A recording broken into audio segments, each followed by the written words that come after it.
Hello दोस्तों, आपके अपने YouTube चैनल एग्जाम फास्ट में स्वागत है। मैं संदीप सर। आज हम लोग फिर बात करते हैं एनसीईआरटी का। आज हम लोग एनसीईआरटी के 5वें चैप्टर की बात करते हैं, मौर्य काल की। याद रखिएगा, क्लास 6 की एनसीईआरटी है, ये पुरानी एनसीईआरटी है। यहाँ से क्वेश्चन हमेशा एग्जाम में आता है। सभी बच्चे ज्यादातर नए एनसीईआरटी पढ़ते हैं, लेकिन पुरानी एनसीईआरटी से क्वेश्चन बनते हैं। बस केवल जो क्वेश्चन बनने वाले हैं उसी को इंडिकेट करते जाएंगे और उसी को आप रिविजन कर लीजिएगा। तो चलिए आज की इस सेशन की शुरुआत करते हैं। याद रखिएगा, मौर्य साम्राज्य, ये जो नंद वंश था, नंद वंश का मतलब था कि जिसे महापद्म नंद ने स्थापित किया था, उसका अंतिम शासक घनानंद था। घनानंद को मार करके चंद्रगुप्त मौर्य जो है मौर्य वंश की स्थापना करते हैं और इसे जो है मौर्य वंश जो है भारत में काफी बड़े क्षेत्र में ये साम्राज्य विस्तार किया था। अब आते हैं कि जो मौर्य वंश है, ये लगभग चौथी शताब्दी में मगध पर नंद राजाओं का शासन था और वो उत्तर भारत में शक्तिशाली राज्य थे। नंद राजाओं ने करों, थोड़ा सा इसको हम लोग और बोल्ड कर देते हैं, जूम कर देते हैं, ताकि आप भी उसको थोड़ी सी चीजें को रिवीजन करते समय, ये शक्तिशाली राज्य थे और नंद राजाओं ने करों की वसूली से अपार संपत्ति जमा कर ली थी। उनके पास एक विशाल सेना थी। याद रखिएगा, जो घनानंद था, इसका मतलब है यहाँ पर देखिए जो विशाल सेना शब्द लगाया गया है, जो विशाल शब्द सेना लगाया गया है, ये किसके समय में विशाल सेना थी? तो याद रखना है, घनानंद के समय। घनानंद के समय माना जाता था कि टोटल 6 लाख सेना थी। उस समय प्रेजेंट मतलब उस समय की सबसे बड़ी सेना थी। यदि पूछेगा कौन सा राजवंश सबसे बड़ी सेना रखता था, तो नंद वंश का राजा जो घनानंद था, उस समय वह सबसे बड़ी सेना रखता था। इसका मतलब है उतनी बड़ी सेना को पराजित कर चंद्रगुप्त मौर्य ने क्या किया था? मौर्य वंश की स्थापना की थी।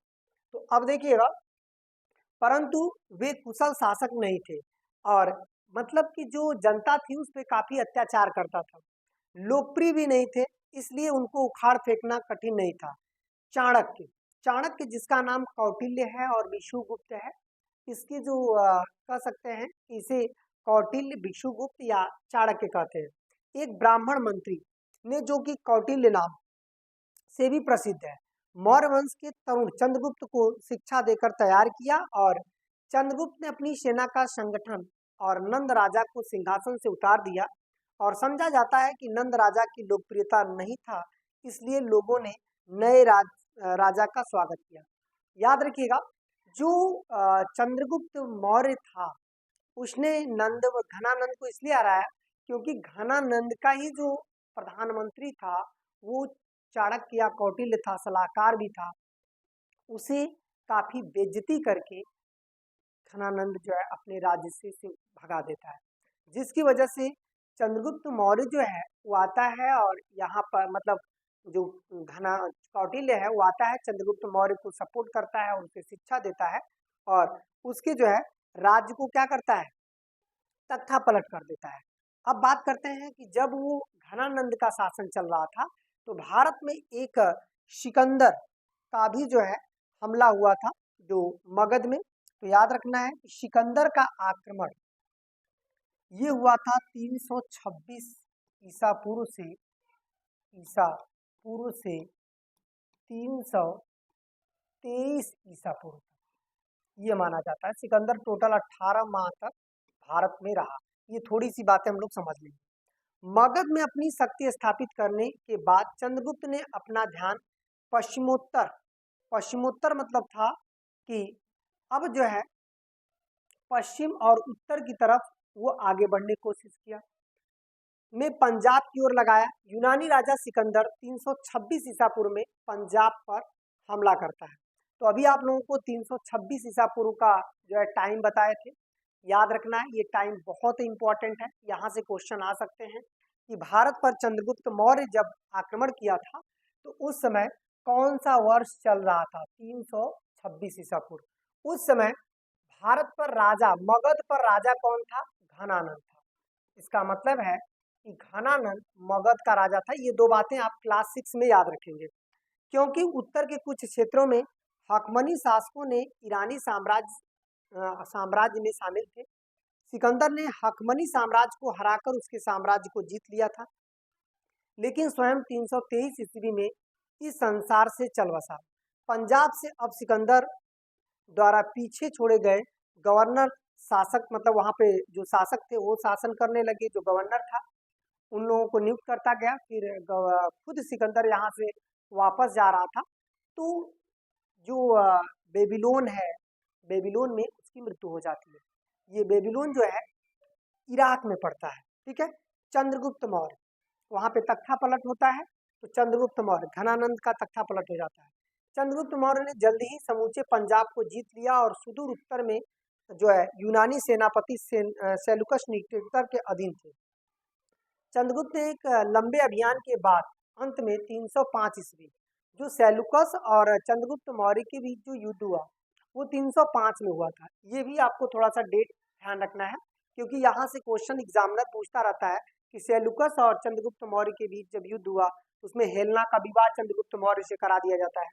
तो यहाँ पर हरा दिया और उसने सिंधु नदी से परे उस प्रदेश को भी जीत लिया जो आजकल अफगानिस्तान का हिस्सा है। दोनों परिवार के बीच विवाह संबंध हुआ। तो एक चीज यहाँ पर और ध्यान रखना है कि जैसे सेलुकस और चंद्रगुप्त मौर्य के बीच जो विवाह संबंध हुआ वह विवाह संबंध माना जाता है प्रथम अंतरराष्ट्रीय विवाह। प्रथम अंतरराष्ट्रीय विवाह, इसे पीसीएस में पूछा था कि किस साम्राज्य के शासक ने प्रथम अंतरराष्ट्रीय विवाह किया था। भाई देखिए, हेलेना जो है, यदि देखा जाए तो हेलेना विदेशी है, सेलुकस की जो पुत्री थी, और चंद्रगुप्त मौर्य भारत के थे। तो पहला ऐसा था जब किसी विदेशी से विवाह हुआ, तो इस पर भी आपको ध्यान रखना है, ठीक है। चलिए और आगे बढ़ते हैं। अब यहाँ पर हम लोगों ने देखा, ये देखिए विवाह, अब विवाह हो गए, स्थानीय हो गए। इसके अलावा चंद्रगुप्त ने मध्य भारत के भाग को भी जीत लिया। इस प्रकार चंद्रगुप्त का शासनकाल समाप्त होने तक समूचे उत्तर भारत में मौर्य अधीन हो गया। अब उसका पुत्र आता है बिंदुसार। तो चंद्रगुप्त के बाद उसका जो पुत्र आता है बिंदुसार, दरअसल चंद्रगुप्त कुछ साम्राज्य में, जैसे उसने 300 हाथियां भी सेलुकस को दिया था जब वैवाहिक संबंध दिया था, तो अब इस बंदे को अमित्र घात, अमित्र घात या अमित्र चेष्ट भी कहा जाता है। अमित्र चेष्ट, ये इसलिए क्योंकि ये शत्रुओं को मार देता था, मतलब किसी को हराता था तो छोड़ता नहीं था। करीब 25 साल तक शासन करने के बाद चंद्रगुप्त ने अपनी सिंहासन अपने पुत्र बिंदुसार को सौंप दिया। कुछ उल्लेखों के अनुसार चंद्रगुप्त इसके बाद जैन जो है जैन मुनि बन गया, मतलब जैन धर्म को अपना लिया। और फिर ये माना जाता है कि चंद्रगुप्त वहां से जब अपनी दिनों में अंतिम जब जैन धर्म अपनाया था, वहीं पे चला गया श्रवण बेलगोला। श्रवण बेलगोला, श्रवण बेलगोला ये पड़ता है कर्नाटक में। वहीं पे चंद्रगुप्त मौर्य ने क्या किया, संलेखना विधि से अपने प्राण त्याग दिए। संलेखना विधि से अपने प्राण त्याग दिए। तो थोड़ा सा इसको भी ध्यान रखना है कि ये इसकी मृत्यु कैसे होती है।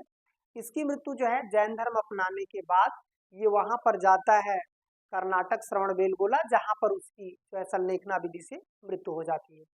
अब बात करते हैं, इनके पुत्र जो है सिंहासन पर बैठते हैं और दक्षिण राज्य में मैसूर तक फैल गया था। और इस तरह जो है उसमें लगभग सारा देश शामिल था।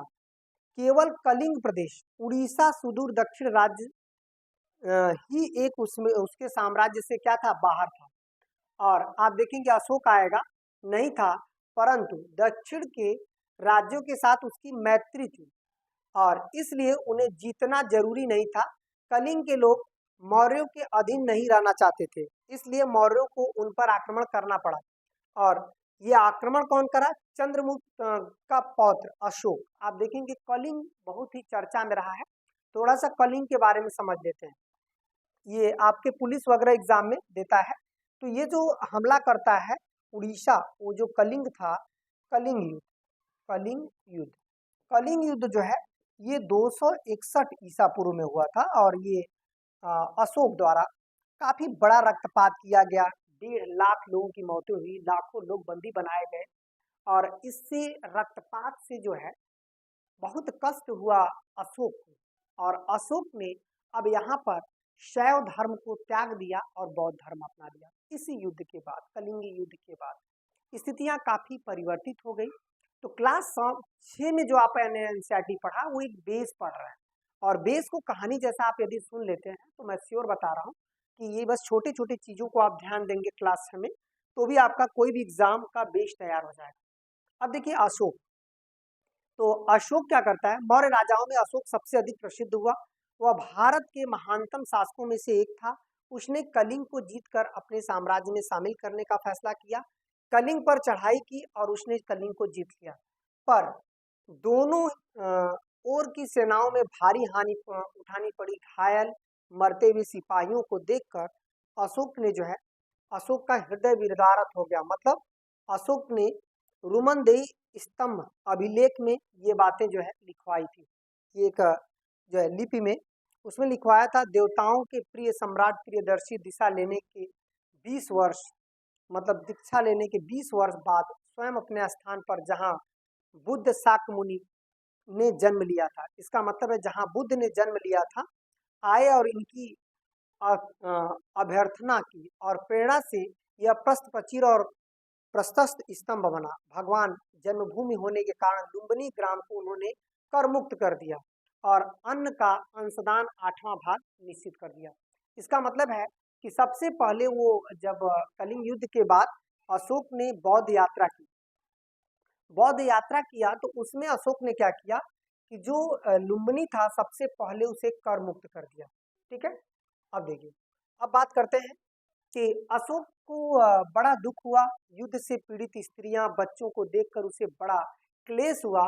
तब उसने फैसला किया कि वह आगे कोई युद्ध नहीं करेगा, वजह इसके कि वह प्रयत्न करेगा कि लोगों को समझाएगा कि वह शांतिपूर्वक रहें।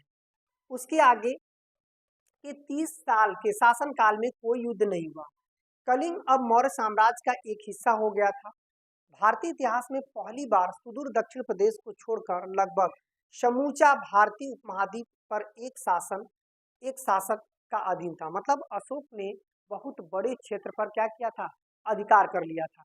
अब बात करते हैं अपने शासन के 12वें वर्ष के बाद अशोक ने राज्याज्ञाएं जारी की, मतलब करना शुरू किया कर दिया, और उसने धर्म, अच्छे शासन और लोगों को एक दूसरे के प्रति बर्ताव जैसे मामले के बारे में अपने विचार व्यक्त किए।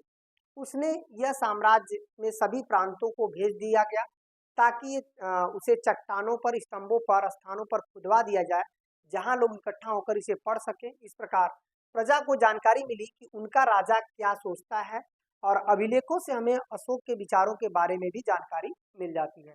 इसका मतलब है कि मौर्य के बारे में जो जानकारी हमें मिलती है वो किससे मिलती है, वो अभिलेखों से। सबसे उपयुक्त प्रमाण जो है मौर्य वंश के शासकों का अभिलेख था। ठीक है, अब आते हैं अशोक का धर्म। अशोक बौद्ध था और बौद्ध धर्म का प्रचार प्रसार करना चाहता था, परंतु इससे भी अधिक वह ऊंचे आदर्शों में विश्वास करता था जो मनुष्य को शांतिपूर्ण और सदाचारी बना सकते थे। इन्हें जो है उसने धम्म कहा, और संस्कृति के धर्म शब्द का प्रकृति रूप था। ठीक है, इसका मतलब है कि इस तरह से यदि हम लोग देखें, प्रकृति रूप था, और इसने अशोक ने धम्म, अपने इस धम्म को उसने अपनी जो है गंजज्ञाओं को समझाया, मतलब लोगों को समझाया, और उसने लिपियों के माध्यम से लिखा। अधिकांश जो ब्राह्मी लिपि का इस्तेमाल भारत में किया, खरोष्टी लिपि का वर्तमान में पाकिस्तान में किया। मतलब जो लिपियों का इस्तेमाल किया, तो अशोक ने 4 लिपियों का इस्तेमाल किया था। कौन कौन था? जैसे अशोक ने ब्राह्मी लिपि का इस्तेमाल किया था, वो कहाँ किया था? भारत में। खरोष्टी लिपि का इस्तेमाल किया था, खरोष्टी जो मानसेहरा अभिलेख है खरोष्टी लिपि में, वो पाक में है। और इसके अलावा ब्राह्मी, खरोष्टी, अरमाइक लिपि का इस्तेमाल किया था। वो आपका एक गुजरात अभिलेख में किया था और अफगानिस्तान में किया था, अफगानिस्तान। फिर यूनानी लिपि का भी इसने इस्तेमाल किया था, मतलब 4 लिपियों का इसने इस्तेमाल किया, ये भी अफगानिस्तान में किया था। खरोष्टी, ब्राह्मी, बस केवल आप देखेंगे कि गुजरात के लंघनाज में अरमाइक लिपि देखी गई। तो इस तरह से जो है लिपियों का इस्तेमाल किया। अभिलेखों में भाषा आमतौर पर प्रकृति थी, उसकी अशोक की भाषा आपको याद रखना है। वो कौन सी भाषा थी? प्रकृति भाषा थी। ये क्लास 6 में दिया है, बहुत आसान भाषा में दिया है, बहुत अच्छे से आप इसे समझ सकते हैं कि कैसे अशोक जो है किस भाषा का इस्तेमाल करता है? यह आम जनता की भाषा थी, जबकि संस्कृत भाषा ऊंची जातियों के शिक्षित लोगों द्वारा बोली जाती थी। इसका मतलब है कि संस्कृत भी मौर्य वंश में चल रहा था, लेकिन वो भाषा ऊंची जातियों और शिक्षित लोगों द्वारा किया जाता था। अशोक ने यूनानी भाषा में भी कुछ लिखा है जो अफगानिस्तान में खुदवाया था। चूंकि अशोक ने अपने विचारों को आम लोगों तक पहुंचाना चाहता था, इसलिए उसने ऐसी भाषा का प्रयोग किया जो वे समझ सकते थे। अशोक की इच्छा थी कि वह विभिन्न धर्मों के अनुयायी आपस में शांति और सौहार्द से रहें, और उस समय के अधिकांश धार्मिक संप्रदाय या पंथ समुदाय में बटे हुए थे। एक समुदाय था जो ब्राह्मण का, और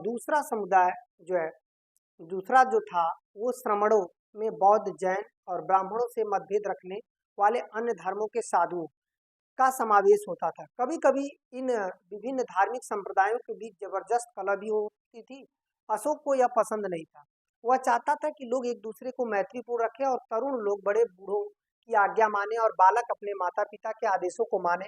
उसे मालिकों द्वारा अपने दासों और सेवकों द्वारा साथ दिए जाने वाले बर्ताव के बारे में भी चिंता थी। इसलिए उसने विशेष रूप से निवेदन किया था अपने किसमें, अभिलेखों में। तो अशोक ने क्या किया, अशोक के समय कौन कौन से अभिलेख थे, थोड़ा सा इस चीज को ध्यान रखना है। जैसे अशोक के समय देखिएगा, ये अशोककालीन अभिलेख थे जिसको हम लोग मानते हैं। यहाँ पर गंधार, पेशावर, तक्षशिला में अशोक थे, मथुरा, दिल्ली, प्रयाग में भी था, वाराणसी में, कौशाम्बी, सांची में, उज्जैन में, इसके अलावा सारनाथ में, वाराणसी वही सारनाथ में, मगध में, पाटलिपुत्र में, चंपा में अशोक के अभिलेख हैं सर। रुमनदेही जो कि आप नेपाल में है, जो कपिल वस्तु वहां पे है, श्रावस्ती में, ठीक है। अब यहाँ पर देखिए लौरिया अरेराज ये, और भृगु कक्ष ये गुजरात में पड़ता है, सॉरी महाराष्ट्र में भृगु कक्ष, नासिक अभिलेख, ये सब भी कुछ अभिलेख जो है अलग अलग राज्यों में, ठीक है, अलग अलग राज्यों में अशोक के अभिलेख थे। यहाँ तक कि कलिंग में भी खुदवाया था, ठीक है। मास्की ये कर्नाटक के पास है, वहां पर भी ये सब कुछ जो है अशोक ने अपने निर्देश दिए थे इन अभिलेखों के माध्यम से। अब आते हैं मौर्य साम्राज्य। मौर्य साम्राज्य में मालिकों को अपने सेवकों के प्रति दयालु और नम्र होना चाहिए, और ये माना जाता है। इससे भी अधिक महत्व की बात यह थी कि वह आदमियों और पशुओं की हत्या पर रोक लगाना चाहता था। जो अशोक था वो खुद जो है अपने स्तंभलेखों में लिखा था कि पशुओं की हत्या पर रोक लगाया था। उसने युद्ध न करने का वचन भी दिया था। उसने अपने धार्मिक अनुष्ठानों में पशुओं की बलि पर भी प्रतिबंध लगा दिया, क्योंकि उसे इसे क्रूर कार्य समझा जाता था। वह यह भी नहीं चाहता था कि लोग मांस खाएं। उसके अपने रसोई घर में प्रतिदिन 2 मोर और 1 हिरन राजा के लिए पकाए जाते थे। इस पर भी उसने क्या किया, रोक लगा दिया। उसने सबसे बड़ी इच्छा थी कि लोग शांतिपूर्वक रहें और जमीन और धर्म के मसलों पर कलह न करें। उनका कहना था कि महत्व की बात अपनी मतभेद नहीं है, वरना साम्राज्य के भीतर एकता बनी रहनी चाहिए। प्रशासन और संस्कृति क्या रही है, तो आपको समझना है कि अशोक ने जो चट्टानों पर या बलुआ पत्थर पर स्तंभों में खोदी गई बातें इतनी बढ़िया पालिश की गई थी, जिसे शीशे जैसे चमकते हुए देखा जा सकता है। जिसके सिर पर हाथी, सांड और सिंह की प्रतिमा, मतलब जो अशोक के जितने भी अभिलेख होते थे उसमें ये माना जाता था कि हाथी का, सांड का और सिंह की प्रतिमा बनाई गई थी। सारनाथ स्तंभ लेख के सिर पर जो है 4 सिंह, याद रखना है, स्तंभ लेख के सिर पर 4 सिंह बनाए गए थे।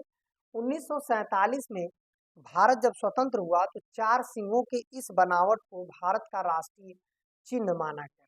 तो भारत का राष्ट्रीय चिन्ह 1947 में वही सारनाथ का अशोक स्तंभ को क्या किया गया, लिया गया।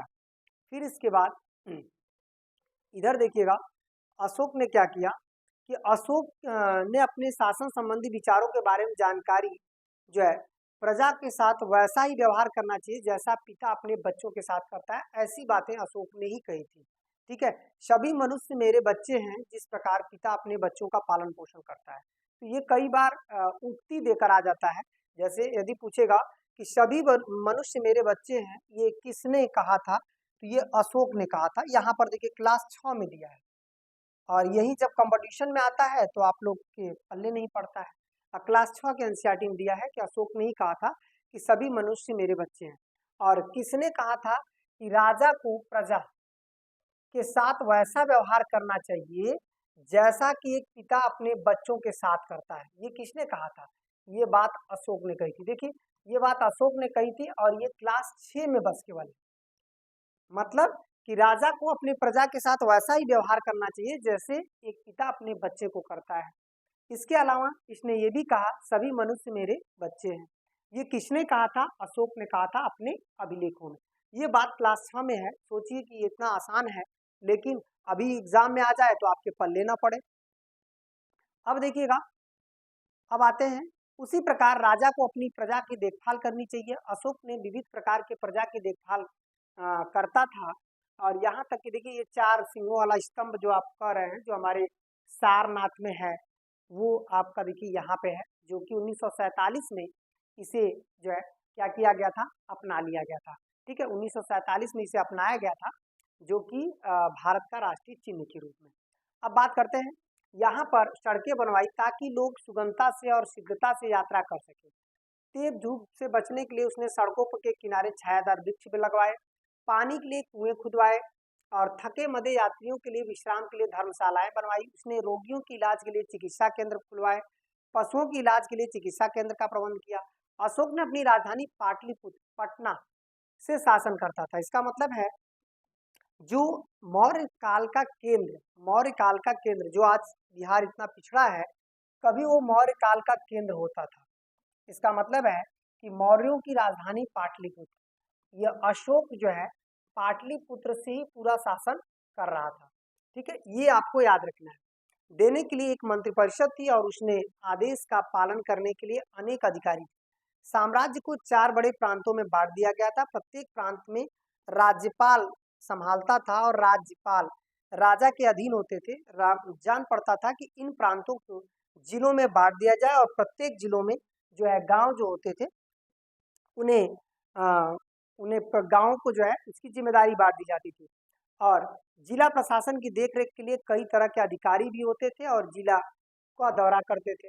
जैसा कि देखते थे कुछ अधिकारी जिलों पर कर वसूल करते थे, न्यायाधीश होते थे और अपने जो है सामने लाए गए मुकदमे फैसले आदि को भी जो है इन्होंने फैसला करते थे। अशोक चाहता था कि न्यायाधीश जहां तक संभव हो सके अपने फैसले और दंड देने की उदारता बरते और अधिकारी करों के रूप में, मतलब कि करों के रूप में वसूल किए गए धन का हिसाब रखते थे और बड़े अधिकारियों को उनके कार्यों को मदद करने और प्रत्येक गांव के अधिकारियों का जो है क्या करना था? प्रत्येक गांव के अधिकारियों का एक दल होता था जो गांव के लोगों तथा पशुओं का लेखा जोखा रखता था और करों को वसूल करके बड़े अधिकारियों तक पहुंचाता था।